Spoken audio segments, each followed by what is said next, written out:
1 साल बीत चुका था। ढोलकपुर वापस शांत था। गांव के लोग फिर से खुशी से जीने लगे थे।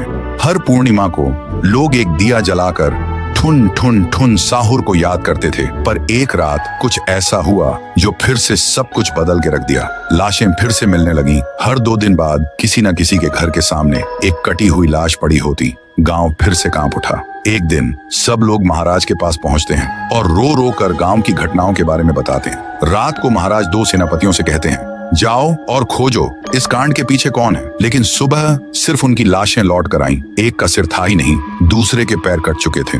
महाराज समझ गए कुछ तो लौट आया है, कुछ जो सिर्फ मौत का खेल खेल रहा है। और फिर कहते हैं, अब इस जंग का सामना मुझे ही करना होगा। उसी रात महाराज चुपके से गांव में आते हैं और एक पेड़ के पीछे खुद को छुपा लेते हैं। और ठीक रात के 2:30 बजे अचानक कहीं से धुआं छा जाता है और उस धुएं के अंदर से एक आवाज आती है,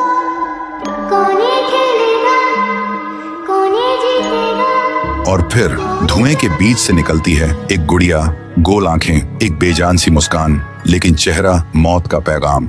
वो गुड़िया एक घर के गेट तक जाती है और बच्चों जैसा एक गाना गाने लगती है। उसके गाने की आवाज सुनकर एक आदमी बाहर आता है और अगले ही पल वो गुड़िया उसका सिर चबा जाती है। वो आदमी तड़प तड़प के वहीं जमीन पर गिर जाता है। महाराज सब कुछ देखते हैं। उनकी आंखें भर जाती हैं। उन्हें समझ आ जाता है इसके सामने जाना मतलब खुद का अंत लिखना है। अगली सुबह गांव के लोग इकट्ठा होते हैं। महाराज कहते हैं, ये पिछले भूत से भी ज्यादा डरावनी है। इसे सिर्फ वही हरा सकता है जो मौत को पहले ही हरा चुका है। और फिर एक पूर्णिमा की रात सब लोग दिया जलाकर पुकारते हैं, आप वापस आइए, आपके बिना ये गांव जिंदा तो है पर जीने जैसा नहीं। तभी एक आवाज गूंजती है, ठुंग ठुंग ठुंग ठुंग ठुंग ठुंग ठुंग ठुंग ठुंग साहुर। और उसी देह की आग से एक जलता हुआ पेड़ बनने लगता है और उसी पेड़ में से ठुन ठुन ठुन साहुर निकलता है। तभी फिर से वही धुआं छा जाता है और उसके साथ ही एक आवाज।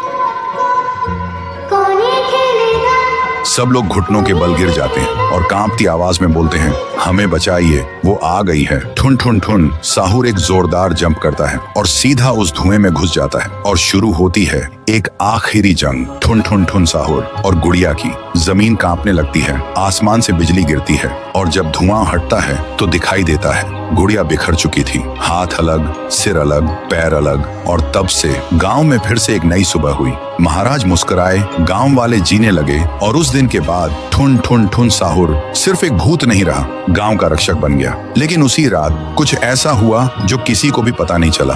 गुड़िया का सिर, हाथ, पैर अपने आप जुड़ने लगे थे और फिर वो वहां से चली गई। तो दोस्तों, अगर आप देखना चाहते हैं पीहू वर्सेस गुड़िया तो इस वीडियो को 1 लाख लाइक्स तक पहुंचा दो।